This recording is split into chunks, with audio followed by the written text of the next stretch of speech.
Komisi Pemilihan Umum RI menggelar rapat pleno terbuka penetapan pasangan calon presiden dan wakil presiden terpilih pemilu 2024 Rabu 24 April 2024. Hadir Presiden dan Wakil Presiden terpilih Prabowo Subianto bersama pasangannya Gibran Rakabuming Rakal.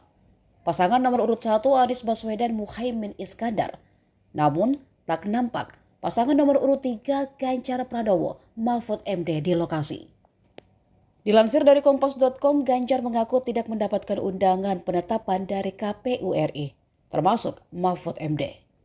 Meski tak hadir, Ketua KPU RI Hasyim Asy'ari saat membuka rapat pleno tetap menyebutkan nama pasangan calon nomor urut 3 tersebut. Pasangan calon presiden dan wakil presiden nomor urut 1 beserta tim pemenangan, pasangan calon presiden dan wakil presiden nomor urut 2 beserta tim pemenangan, pasangan calon presiden dan wakil presiden nomor urut 3 beserta tim pemenangan.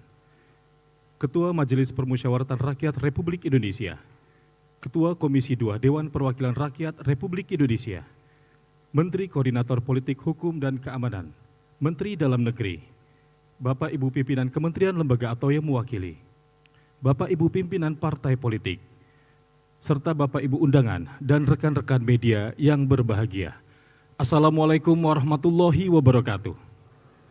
Download Tribun X sekarang, menghadirkan lokal menjadi Indonesia.